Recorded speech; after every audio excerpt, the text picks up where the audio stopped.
ഈ വീഡിയോയിൽ പ്രധാനമായിട്ട് യു എനിൽ നടന്നുകൊണ്ടിരിക്കുന്ന സംഭവങ്ങൾ, പ്രത്യേകിച്ച് എക്സ്റ്റേണൽ അഫയേഴ്സ് മിനിസ്റ്റർ ജയശങ്കർ യു എനിൽ സംസാരിച്ചിട്ടുണ്ട്. അതുപോലെ നെതന്യാഹു സംസാരിച്ചിട്ടുണ്ട്. അതുപോലെ കെന്യൻ പ്രസിഡൻറ്റ്, അതേപോലെ തന്നെ ഇന്തോനേഷ്യൻ പ്രസിഡൻറ്റ്. ഇവരുടെയൊക്കെ പേര് ഞാനിങ്ങനെ എടുത്തു പറയാനുള്ള കാരണം വെച്ചാൽ ഇവരൊക്കെ വളരെ ഇമ്പോർട്ടൻ്റ് ആയിട്ടുള്ള പോയിന്റ് സംസാരിച്ചിട്ടുണ്ട്. അതുകൊണ്ടാണ്. അതുപോലെ ഇന്ത്യ സംസാരിച്ച് വെച്ചത് വെസ്റ്റേൺ രാജ്യങ്ങൾക്കെതിരെയുള്ള ഒരു ഹെജിമോണിക്കെതിരെ വളരെ ശക്തമായി തന്നെ ജയശങ്കർ നിലപാട് വ്യക്തമാക്കി. അതായത് ഇന്ത്യ ഗ്ലോബലി തന്നെ ഈ ഒരു മൾട്ടി പോളാർ റിലേഷൻഷിപ്പ് വെച്ചിട്ട് മറ്റുള്ള രാജ്യങ്ങളുമായിട്ട് കൊണ്ടുപോകുന്ന ബന്ധങ്ങൾ, അതുപോലെ തന്നെ അമേരിക്ക ഉൾപ്പെടെയുള്ള വെസ്റ്റേൺ രാജ്യങ്ങളുടെ ആ ഒരു ത്രെട്ടനിങ് ഡിപ്ലോമസി, പേടിപ്പിച്ച് കീഴ്പ്പെടുത്തുക എന്നുള്ള രീതിയിലുള്ള അതിനൊക്കെ ഇനി ഒരു രീതിയിലുള്ള ഇമ്പോർട്ടൻസും ഇല്ല എന്നുള്ള രീതിയിലാണ് സംസാരിച്ചത്. ജയശങ്കർ ഒരുപാട് വിഷയങ്ങൾ യു എനിൽ സംസാരിച്ചു. അത് സ്പെസിഫിക് ആയിട്ട് അതിൻ്റെ കൂടുതൽ കാര്യങ്ങൾ ഞാൻ നമ്മളുടെ ഇൻസൈറ്റ്സ് മലയാളം ഗ്ലോബൽ എന്ന് പറഞ്ഞ ആ ഒരു ചാനലിൽ ഞാൻ ഒരു വീഡിയോ ചെയ്തിടാം. കാരണം ഇതിനകത്ത് കുറേ മറ്റുള്ള ജിയോ പൊളിറ്റിക്സ് മേഖലയെല്ലാം കവർ ചെയ്യേണ്ടതുണ്ട്. അപ്പോൾ അതുകൊണ്ട് ആ ഒരു ഒറ്റ വിഷയത്തിൽ മാത്രം നമുക്ക് സ്റ്റിക്ക് ഓൺ ചെയ്ത് നിൽക്കാൻ പറ്റില്ല. അപ്പോൾ അത് കഴിഞ്ഞ് നമ്മൾ നോക്കുകയാണെന്നുണ്ടെങ്കിൽ ബെഞ്ചമിൻ നെതന്യാഹുവിൻ്റെ സ്റ്റേറ്റ്മെൻറ്റ്, അതായത് ട്രംപും അറബ് രാജ്യങ്ങളും തമ്മിൽ എന്താണോ സംസാരിച്ചത് ഒന്നുമല്ല, അതൊരു വിഷയമേ അല്ല എന്ന് ആക്കി തീർത്തിരിക്കുകയാണ് നെതന്യാഹുവിൻ്റെ സ്റ്റേറ്റ്മെൻറ്റ്. പ്രത്യേകിച്ച് യു എനിൽ ഡയറക്റ്റായിട്ട് തന്നെയാണ് പറഞ്ഞത്. ഡയറക്റ്റായിട്ട് വളരെ വ്യക്തമായിട്ട് ഹമാസ് അഥവാ ഞാൻ സംസാരിക്കുന്നത് തീർച്ചയായിട്ടും ഗാസയിലെ ജനങ്ങൾ കേൾക്കും, അത് കേട്ടുകൊണ്ടിരിക്കും. ഇപ്പം ഞാൻ യു എനിൽ നിന്നാണ് സംസാരിക്കുന്നത്, ഗാസയിൽ പിടിച്ചു വെച്ചിരിക്കുന്ന എൻ്റെ ബന്ദികളോടും കൂടിയാണ് ഞാൻ സംസാരിക്കുന്നത്, നിങ്ങളെ ഞാൻ വിട്ടുകളയില്ല ഒരിക്കലും. അതുപോലെ തന്നെ ഹമാസ്, ഞാൻ യുദ്ധം നിർത്താൻ തയ്യാറാണ്, ആയുധം വെച്ച് കീഴടങ്ങുക, എന്നിട്ട് ഗാസ വിട്ടു പോവുക, ഞങ്ങളുടെ ബന്ദികളെ എത്രയും വേഗം റിലീസ് ചെയ്യുക, അത് കഴിഞ്ഞാൽ കാര്യം കഴിഞ്ഞു എന്ന് വളരെ വ്യക്തമായിട്ട് പറഞ്ഞിരിക്കുകയാണ്. ഇനി ഇതിനകത്ത് എന്താണ് അറബ് രാജ്യങ്ങൾ ഇനി കൂട്ടം കൂടി തീരുമാനിക്കുക, ചർച്ച നടത്തുക, ഇങ്ങനത്തെ വിഷയങ്ങൾക്കൊന്നും യാതൊരു പ്രസക്തിയും ഇല്ലാതാക്കിയിരിക്കുകയാണ് നെതന്യാഹുവിന്റെ statement.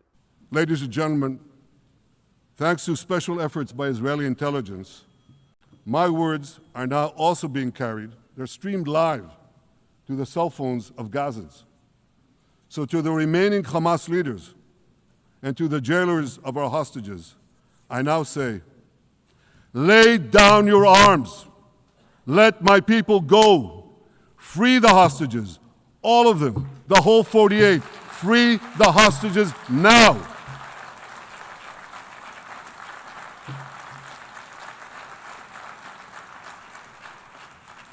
If you do, you will live. If you don't, Israel will hunt you down. Ladies and gentlemen, if Hamas agrees to our demands, the war could end right now. Gaza would be demilitarized, Israel would retain overriding security control, and a peaceful civilian authority would be established by Gazans and others committed to peace with Israel. Let's do a pop quiz. And raise your hand if you know the answer. Here's the first question. Who shouts death to America? Is it A, Iran, B, Hamas, C, Hezbollah, D, the Houthis, or E, all of the above? All of the above. Correct, all of the above. Second question. Who has murdered Americans and Europeans in cold blood? Is it A, Al-Qaeda, B, Hamas, C, Hezbollah, D, Iran, or E, all of the above? All of the above. Correct. Again. So here's the point I wanted to make. Our enemies hate all of us with equal venom.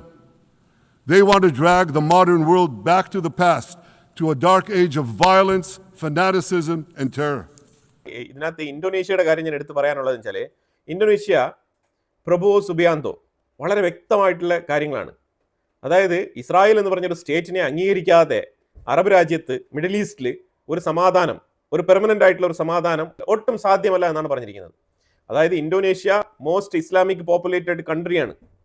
അപ്പോൾ ആ രാജ്യത്തിൻ്റെ പ്രസിഡന്റാണ് പ്രബോ Subianto. പുള്ളിയാണ് ഈ ഒരു statement പറഞ്ഞിരിക്കുന്നത്. നിങ്ങൾ എത്രമാത്രം നിങ്ങൾ കിണഞ്ഞ് പരിശ്രമിച്ചാലും ശരി തന്നെ ഇസ്രായേൽ എന്ന് പറഞ്ഞ ഒരു സ്റ്റേറ്റിന്റെ എക്സിസ്റ്റൻസിനെ അംഗീകരിക്കാതെ, ഇസ്രായേലിനെ അംഗീകരിക്കാതെ അവിടെ ഒരു പാലസ്തീൻ സ്റ്റേറ്റ് വരില്ല എന്നാണ് പറഞ്ഞിരിക്കുന്നത്. അങ്ങനത്തെ ഒരു പാലസ്തീനിയൻ സ്റ്റേറ്റ് ആണ് നിങ്ങൾ ആഗ്രഹിക്കുന്നുണ്ടെങ്കിൽ ഒരിക്കലും സമാധാനം കിട്ടില്ല എന്നാണ് പറഞ്ഞിരിക്കുന്നത്. വളരെ വ്യക്തമായിട്ടുള്ള ബോൾഡ് ആയിട്ടുള്ള സ്റ്റേറ്റ്മെന്റ്. ഇനി ട്രംപ് 100% താരിഫ് ഒക്ടോബർ 1 ഓൺവേർഡ്സ് എല്ലാ ഫാർമസ്യൂട്ടിക്കൽ പ്രോഡക്റ്റിൻ്റെ മേളിലും ഇത് ആപ്ലിക്കബിൾ ആണെന്നാണ് പറഞ്ഞിരിക്കുന്നത്. ഇന്ത്യക്ക് മാത്രമല്ല കേട്ടോ, എല്ലാ രാജ്യങ്ങൾക്കും കൂടെ ചേർത്തിട്ടാണ്. ഇതിനകത്ത് ഏറ്റവും കൂടുതൽ അഫക്റ്റഡ് ആകാൻ പോകുന്ന രാജ്യങ്ങൾ കുറേ ഉണ്ട്. ഇന്ത്യ ശരിക്കും അമേരിക്കയിൽ 6% ഈ ഒരു ബ്രാൻഡഡ് ഫാർമസ്യൂട്ടിക്കൽ മേഖലയിൽ കോൺട്രിബ്യൂട്ട് ചെയ്യുന്നത്. ജനറിക് മെഡിസിൻ്റെ ഭാഗത്ത് താരിഫിനെ കുറിച്ച് ഇതുവരെ വലിയ രീതിയിലുള്ള വാർത്തകളൊന്നും പുറത്തു വന്നിട്ടില്ല. അത് ബ്രാൻഡഡ് മെഡിസിൻ പ്രോഡക്റ്റുകൾ അമേരിക്കയുടെ ഉള്ളിൽ ഇറക്കുമതി ചെയ്യുമ്പോഴാണ് ഈ ഒരു തീരുവ വരുന്നതാണ് ഇപ്പം ഇതുവരെയുള്ള നിലവിലുള്ള ആ ഒരു അണ്ടർസ്റ്റാൻഡിങ്. ജനറിക് മെഡിസിൻസിൻ്റെ മുകളിൽ ഈ താരിഫ് ഉണ്ടോ ഇല്ലയോ എന്നുള്ളത് ഇതുവരെ ക്ലാരിഫൈ ചെയ്യപ്പെട്ടിട്ടില്ല.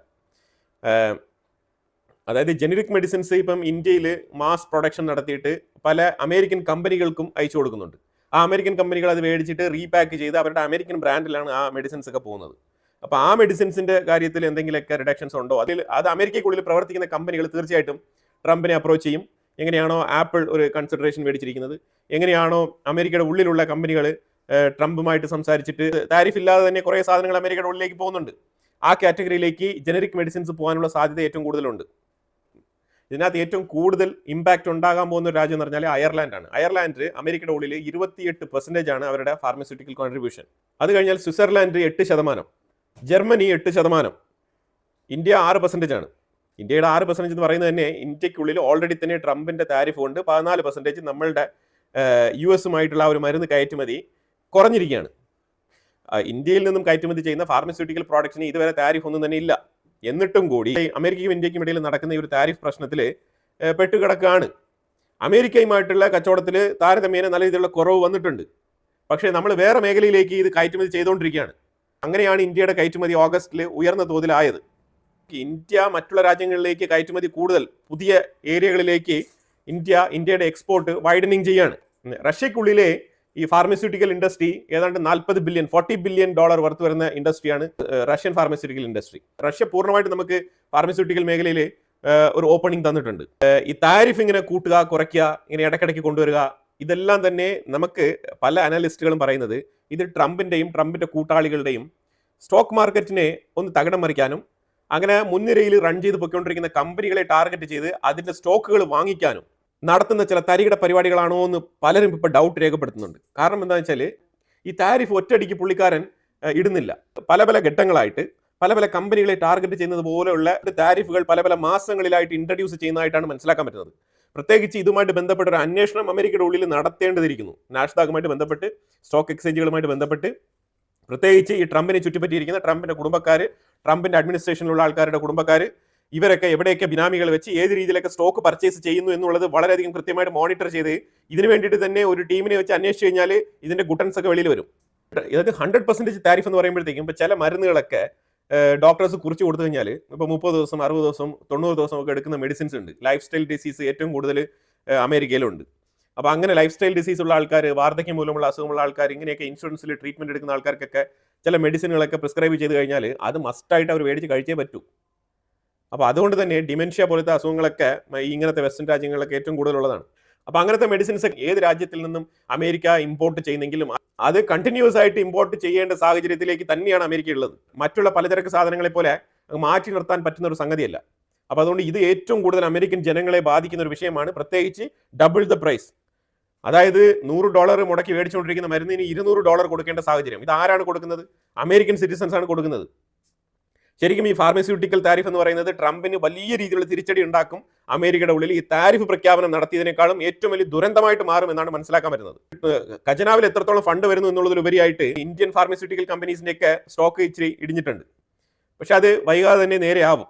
അത് താൽക്കാലികമായിട്ടുള്ള ഒരു ഇടിവാണ്. ഈ ഇടിവ് ശരിക്കും സ്റ്റോക്ക് മാർക്കറ്റിൽ കൂടുതൽ ആൾക്കാരെ ഇൻവെസ്റ്റ് ചെയ്യിപ്പിക്കാനും ഇതിന്റെ സ്റ്റോക്കുകൾ പർച്ചേസ് ചെയ്യാനുള്ള സാധ്യത ഏറ്റവും കൂടുതലുണ്ട്. കാരണം ഈ സ്റ്റോക്ക് കയ്യിൽ വെച്ചിരിക്കുന്ന ആൾക്കാർ വിൽക്കാൻ ശ്രമിക്കും. ഇപ്പോൾ ഒക്ടോബർ 1-ാം തീയതിയാണ് ഈ താരിഫ് വരും എന്ന് പറഞ്ഞിരിക്കുന്നത്. അപ്പോൾ നോക്കൂ ഇനിയിപ്പോൾ എത്ര ദിവസമുണ്ട്. അപ്പോൾ ഈ ഷോർട്ട് ടേമിൽ ആൾക്കാർ എന്ത് ചെയ്യും? ഈ ഫാർമസ്യൂട്ടിക്കൽ കമ്പനിയുടെ സ്റ്റോക്ക് വെച്ചിരിക്കുന്നവരൊക്കെ ധൃതിപ്പെട്ട് വിൽക്കും.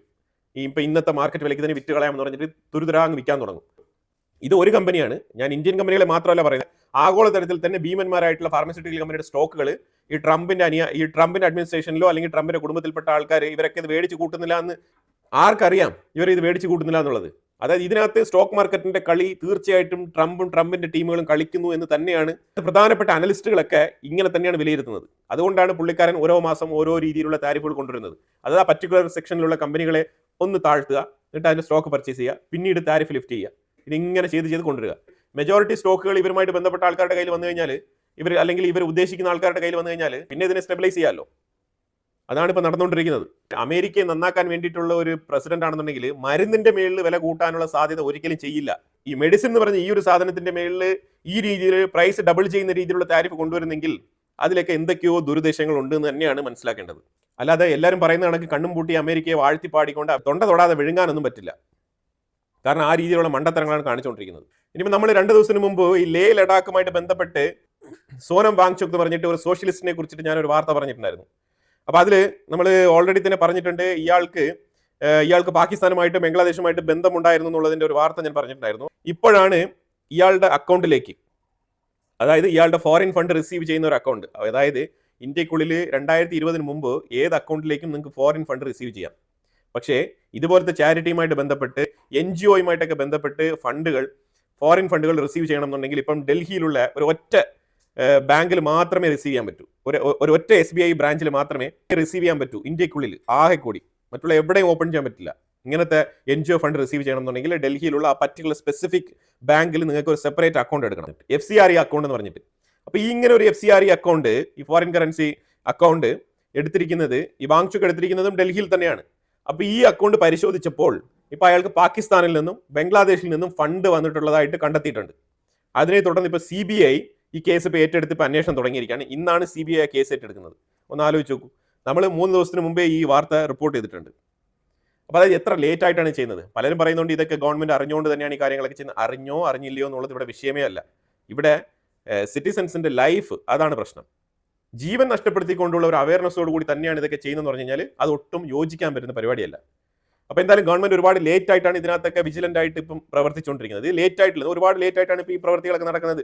അതായത് ഒരു ആക്ടിവിസ്റ്റിന് പാകിസ്ഥാന്റെ ഉള്ളിൽ നിന്ന് ഫണ്ട് വരുന്നു, അത് സ്പെസിഫിക് ആയിട്ട് ഒരേ ഒരു ബാങ്കിൽ മാത്രമേ ഇങ്ങനത്തെ ഫണ്ടുകളൊക്കെ റിസീവ് ചെയ്യാൻ പറ്റൂ എന്നുള്ള സ്ഥിതിക്ക് ഇതൊക്കെ എപ്പോഴേ സസ്പെക്ട് ചെയ്ത്, ഇതൊക്കെ ഏത് നേരത്ത് ഇതൊക്കെ മുൻകൂട്ടി തന്നെ ഇയാളെയൊക്കെ പിടിച്ച് കൃത്യമായിട്ട് ചോദ്യം ചെയ്തിരുന്നെങ്കിൽ ഈ ലഡാക്ക് വിഷയമൊക്കെ ഒഴിവാക്കാൻ പറ്റുന്ന കാര്യമായിരുന്നു. അപ്പൊ ശരിക്കും ട്രംപ് താരിഫിന്റെ പേരിൽ അമേരിക്കക്കാരെ ചീറ്റ് ചെയ്യുക, ലോകത്തെ തന്നെ വഞ്ചിച്ചുകൊണ്ടിരിക്കുകയാണ് ട്രംപ്. സ്വന്തം സ്വാർത്ഥതയ്ക്കും സ്വന്തം സ്വത്ത് വികസിക്കാൻ വേണ്ടിയിട്ടും സ്വന്തം കുടുംബക്കാർക്കും ട്രംപിനെ ചുറ്റിപ്പറ്റി നിൽക്കുന്ന ആൾക്കാർക്കും നല്ല രീതിയിൽ ഗുണം കിട്ടാൻ വേണ്ടിയിട്ട് മാത്രമായിട്ടുള്ള ഒരു പ്രവൃത്തിയായിട്ടാണ് ഈ ഒരു താരിഫിനെ നോക്കിക്കാണാൻ കഴിയുന്നത്. താരിഫ് ചീറ്റിംഗ് എന്ന് വേണമെങ്കിൽ ഇതിനെ പറയാം. തയ്യബ് എർദോഗനുമായിട്ടുള്ള മീറ്റിംഗിൽ ട്രംപ് ഇരുന്ന് സംസാരിച്ചപ്പോൾ ബോയിങ് 737ന്റെ 100 എയർക്രാഫ്റ്റുകൾക്കുള്ള ഓർഡറാണ് ഉറപ്പാക്കിയിരിക്കുന്നത് തയ്യബ് എർദോഗൻ. അത് നമ്പർ 1. അപ്പോൾ ബോയിങ്ങിന് ഇപ്പോൾ ഒരു പുത്തൻ ഉണർവ് ഇപ്പോൾ ഈ ഒരു ഡീലോട് കൂടി കിട്ടിയിട്ടുണ്ട്. ബോയിങ്ങിന് ട്രംപ് വന്നത് തൊട്ടേ പുത്തൻ ഉണർവ് തന്നെയാണ്. ട്രംപ് എവിടെ പോയാലും ബോയിങ്ങിനെ അങ്ങ് വിറ്റുകൊണ്ടിരിക്കുകയാണ്. ബോയിങ്ങിന്റെ തന്നെ CEO ആണെന്നാണ് ഇപ്പോൾ എനിക്ക് സംശയം തോന്നുന്നത്. ട്രംപാണ് ഇൻഡയറക്റ്റ് CEO. കാരണം American government officially Boeing വിറ്റുകൊണ്ടിരിക്കുകയാണ്.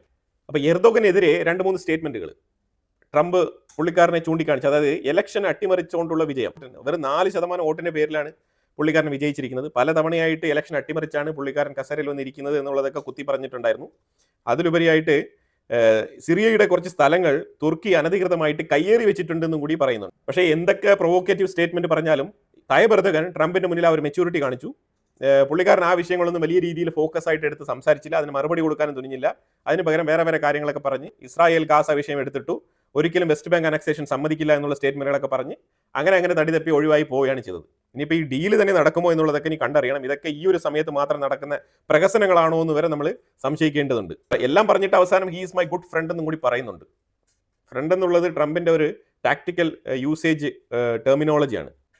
43 ബില്യന്റെ ഡീലാണ് sign ചെയ്തത്. F-35 ബന്ധപ്പെട്ട് ഒരു രീതിയിലുള്ള നീക്കുപോക്കുകളും നടന്നില്ല ഇതുവരെ. അത് എനിക്ക് അപ്പോഴേ മനസ്സിലായി. നെതന്യാഹു അവിടെ ലാൻഡ് ചെയ്തപ്പോഴേ എനിക്ക് മനസ്സിലായി F-35 നടക്കില്ല എന്നുള്ളത്. ഇപ്പോൾ 43 ബില്യന്റെ ഡീല് അത് ഈ ഒരു ബോയിങ്ങുമായിട്ട് ബന്ധപ്പെട്ടാണ് നടന്നിരിക്കുന്നത്. അതിലുപരിയായിട്ട് 20 വർഷത്തേക്ക് അമേരിക്കയിൽ നിന്നും LNG വാങ്ങാനുള്ള ആ ഒരു കരാറും കൂടി ഒപ്പുവെച്ചിട്ടുണ്ട് തുർക്കിയും അമേരിക്കയും തമ്മിൽ. ഇവർക്ക് ഏറ്റവും എളുപ്പത്തിൽ അസർബൈജാൻ ആ ഭാഗത്ത് നിന്ന് മേടിക്കുന്നതാണ് ലാഭം. ഇതിപ്പോൾ LNG അമേരിക്കയിലുള്ള ഡിസ്റ്റൻസ് ഒന്ന് നോക്കൂ, എത്രമാത്രം എക്സ്പെൻസീവ് ആണെന്നുള്ളത്. തയ്യബ് എർദോഗൻ ശരിക്കും തുർക്കിയെ തൂക്കി വിൽക്കുകയാണ്. അതാണ് ചെയ്തുകൊണ്ടിരിക്കുന്നത്. Anyway let us see. പിന്നെ ഇന്നലെ ഞാനൊരു വാർത്ത പറഞ്ഞിട്ടുണ്ടായിരുന്നു, ബ്ലൂംബർഗ് മാധ്യമം ശരി ഇന്ത്യ റഷ്യയുടെ നിന്നും വാങ്ങിക്കുന്ന ക്രൂഡ് ഓയിൽ 50% കുറയ്ക്കാൻ ആഗ്രഹിക്കുന്നു എന്നുള്ള രീതിയിലുള്ള വാർത്ത വന്നിട്ടുണ്ടായിരുന്നു. പക്ഷേ അത് ഒരു ഫേക്ക് ന്യൂസ് ആണ്. അതൊരു റോങ് നെറേറ്റീവാണ്. ബ്ലൂംബർഗ് തന്നെയാണ് അത് പ്രസിദ്ധീകരിച്ചത്. പക്ഷേ അതൊരു പ്രൊപ്പഗണ്ട ബേസിസിൽ വന്ന വാർത്തയായിരുന്നു. ഇന്ത്യ ഇതുവരെ റഷ്യയുടെ നിന്ന് എണ്ണ വാങ്ങുന്നത് കുറയ്ക്കുമെന്നുള്ള രീതിയിൽ എവിടെയും പറഞ്ഞിട്ടില്ല. External affairs minister Jaishankar UN സംസാരിച്ച സമയത്തും വളരെ വ്യക്തമായിട്ട് വെസ്റ്റേൺ രാജ്യങ്ങൾക്കെതിരെ ശക്തമായി ആഞ്ഞടിച്ചുകൊണ്ട് തന്നെയാണ് സംസാരിച്ചത്. അതിലുപരിയായിട്ട് പ്രൈം മിനിസ്റ്റർ മോദി ഇന്ന് UP സംസാരിച്ചപ്പോഴത്തേക്കും റഷ്യയുടെ വിഷയം വളരെ വ്യക്തമായിട്ട് എടുത്ത് പറഞ്ഞിട്ടുണ്ടായിരുന്നു. റഷ്യയുമായിട്ടുള്ള ബന്ധം നമ്മൾ ഒരിക്കലും അവസാനിപ്പിക്കാൻ പോകുന്നില്ല. അത് വളരെ ഡീപ്പ് റൂട്ടിലുള്ള ബന്ധമാണ്. അത് എണ്ണയിൽ മാത്രം ഒതുങ്ങുന്ന ബന്ധമല്ല, റഷ്യയുടെ മാനുഫാക്ചറിംഗ് യൂണിറ്റുകൾ കൂടി ഇന്ത്യക്കുള്ളിലേക്ക് കൊണ്ടുവരുന്ന സാഹചര്യം കൂടിയാണ് ഇപ്പോൾ നമ്മൾ നോക്കുന്നത്. അതായത് ultimately Russian president Vladimir Putin ഈ ഡിസംബറിൽ ഇന്ത്യ സന്ദർശിക്കുന്നത് വരെയും ഈ എണ്ണയുമായിട്ട് ബന്ധപ്പെട്ട വിഷയത്തിൽ ഒരു രീതിയിലുള്ള ഫ്ലെക്സിബിലിറ്റിക്കും ഇന്ത്യ തയ്യാറല്ല. അതാണ് മനസ്സിലാക്കാൻ പറ്റുന്നത്. അല്ലാതെ റഷ്യൻ എണ്ണ ഇതാ കുറയ്ക്കുന്നത് അതാ കുറയ്ക്കുന്നത് ഇതൊക്കെ ചുമ്മാ വെറുതെ ഫേക്ക് ന്യൂസുകളാണ്. എവിടെയും കുറയ്ക്കുന്നത് ഇതുവരെ പറഞ്ഞിട്ടില്ല. പിന്നെ ഹോങ്കോങ് തൈവാൻ മേഖലയിൽ ഈ തൈഫൂൺ ചുഴലിക്കാറ്റ് നല്ല രീതിയിൽ ആഞ്ഞടിക്കുന്നുണ്ട്. 3-ാം ദിവസമായിട്ട് കനത്ത നാശനഷ്ടങ്ങളാണ് അവിടെ വിതച്ചുകൊണ്ടിരിക്കുന്നത്. അതിൻ്റെ ഫൂട്ടേജസ് ഞാനിവിടെ ആഡ് ചെയ്യുന്നുണ്ട്. ഇതാണ് ഹോങ്കോങ്, അതേപോലെ തന്നെ തായ്വാൻ്റെ അവസ്ഥ. പിന്നെ ഈ ഫാർമസ്യൂട്ടിക്കലിനെ കുറിച്ചുള്ള ഡീറ്റെയിൽ ആയിട്ടുള്ള മറ്റൊരു വീഡിയോ ഞാൻ ചെയ്യാം. ഏതാണ്ട് നമ്മൾ 32,000 കോടി ഇന്ത്യൻ മണി വർത്തുള്ള കയറ്റുമതിയാണ് നമ്മൾ അമേരിക്കയിലോട്ട് ചെയ്തുകൊണ്ടിരിക്കുന്നത്. അതിലേതാണ്ട് 14% കഴിഞ്ഞ മാസം ഇടിവ് രേഖപ്പെടുത്തിയിട്ടുണ്ട്. പക്ഷേ 14% അമേരിക്കൻ കയറ്റുമതിയിൽ ഇടിവ് രേഖപ്പെടുത്തുന്നെങ്കിലും നമ്മൾ മറ്റുള്ള മേഖലകളിലേക്ക് കയറ്റുമതി ചെയ്തുകൊണ്ടാണ് നമ്മളുടെ എക്സ്പോർട്ടിൻ്റെ ആ ഒരു നിരക്ക് ഉയർത്തിപ്പിടിച്ചത്. പിന്നെ ഇങ്ങനത്തെ ഒരു താരിഫ് പ്രശ്നം നടക്കുമ്പോഴത്തേക്കും ഇത് വളരെ ക്രൂഷ്യൽ ആയിട്ടുള്ള വളരെ കോംപ്ലിക്കേറ്റഡ് ആയിട്ടുള്ള ഇഷ്യൂ ആണ്. അപ്പോൾ ചില മേഖലകൾക്ക് ഉണർവുണ്ടാവും, ചില മേഖലകൾക്ക് ഇച്ചിരി തളർച്ച ഉണ്ടാവും. തളർച്ച ഉണ്ടാകുന്ന മേഖലകളിൽ കൂടുതൽ ഫോക്കസ് കൊടുക്കുകയും കൂടുതൽ അവർക്ക് സബ്സിഡികൾ കൊടുക്കുകയും തൽക്കാലം ആ കമ്പനികളെ പിടിച്ചു നിർത്തുകയും എന്നിട്ട് അവർക്ക് സബ്സ്റ്റിറ്റ്യൂട്ട് ആയിട്ട് വേറെ മാർക്കറ്റുകൾ, ബദൽ മാർക്കറ്റുകൾ കണ്ടെത്തി അങ്ങനെ അക്കോമഡേറ്റ് ചെയ്ത് ഈ കയറ്റുമതി കുറച്ചുകൂടെ പ്രോത്സാഹിപ്പിക്കുകയും ആ രീതിയിലാണ് കാര്യങ്ങൾ മുന്നോട്ട് നീക്കാൻ പറ്റുള്ളൂ ഏത് രാജ്യത്തിനും. അപ്പോൾ ആ ഒരു ടൈം, ബഫർ ടൈമാണ് ഇവിടെ എടുക്കുന്നത്. അതിലുപരിയായിട്ട് അയ്യോ പോയേ കമ്പനി തകർന്നേ ഇതൊന്നും പറഞ്ഞിട്ട് കാര്യമില്ല. പിന്നെ ഈ അതായത് പിന്നെ ഷെൽഫ് ലൈഫ് ഇല്ലാത്ത സാധനങ്ങൾ അത് ഭയങ്കര ബുദ്ധിമുട്ടാണ്. ഇപ്പോൾ തുണി എന്ന് പറഞ്ഞാൽ ഇപ്പോൾ ഈ മാസം കയറ്റി വിട്ടില്ലെങ്കിലും അടുത്ത മാസം അപ്പുറത്തെ മാസം കയറ്റി വിടാനുള്ള മാർഗ്ഗങ്ങൾ ഉണ്ടാവും. പിന്നെ ബൾക്കായിട്ട് ഓർഡർ ചെയ്യുന്ന ആൾക്കാരുടെ അടുത്ത് നെഗോഷിയേറ്റ് ചെയ്ത് പ്രൈസ് നെഗോഷിയേറ്റ് ചെയ്തവർക്ക് ആ രീതിയിൽ ആ തുണി വേസ്റ്റ് ആകാത്ത രീതിയിൽ അത് ആ കോസ്റ്റ് പ്രൈസിനെങ്കിലും അത് വിറ്റഴിക്കാന്നേ ഉള്ളൂ. പിന്നെ ഈ ഷെൽഫ് ലൈഫ് ഇല്ലാത്ത പ്രോഡക്റ്റ് ആയിട്ടുള്ള ഇതേപോലത്തെ ഈ ചെമ്മീൻ അങ്ങനത്തെ കേസുകെട്ടുകൾക്കാണ് ശരിക്കും നമുക്ക് നഷ്ടം എന്ന് പറഞ്ഞ് നമുക്ക് രേഖപ്പെടുത്താനുള്ളത്. ബാക്കിയുള്ള സാധനങ്ങൾ എന്ന് പറഞ്ഞാൽ മുതലവിടെ ഇരിക്കുകയാണ്. ഇപ്പൊ ഈ ജ്വല്ലറി, ഈ ഹാൻഡ് മെയ്ഡ് ജ്വൽസ്, അതേപോലെ ജെംസ് ഐറ്റംസ് ഇതൊക്കെ വിൽക്കുന്ന ആ ഒരു മേഖലയിൽ നോക്കി കഴിഞ്ഞാൽ അവരുടെ മുതൽ എവിടെ ഉണ്ട്? ഈ മുതലൊന്നും ആരും എടുത്തുകൊണ്ട് പോയിട്ടില്ല. ഇതൊന്നും നശിക്കുന്ന സാധനങ്ങളല്ല. കുറച്ച് ഈ വ്യാപാരത്തിൽ ഉണ്ടാകുന്ന ഡിലേ അത് മാനേജ് ചെയ്ത് പോകാന്നേ ഉള്ളൂ. അതിന് അതിൻ്റെതായിട്ടുള്ള മാർക്കറ്റ് നമ്മൾ കണ്ടെത്തുക, അത്രേ ഉള്ളൂ. അല്ലെങ്കിൽ റീ എക്സ്പോർട്ടിംഗ് പോസിബിലിറ്റീസ് എവിടെ ഉണ്ടെന്ന് നോക്കുക. ഒരുവിധം വിഷയങ്ങളൊക്കെ നമ്മൾ ഇതിനകത്ത് കവർ ചെയ്തിട്ടുണ്ട്. ഇതിനെക്കുറിച്ചുള്ള അഭിപ്രായങ്ങൾ കമന്റ് ബോക്സിൽ രേഖപ്പെടുത്തുക. കൂടുതൽ വാർത്തകളുമായിട്ട് അടുത്ത വീഡിയോയിൽ വരാം. Thank you so much.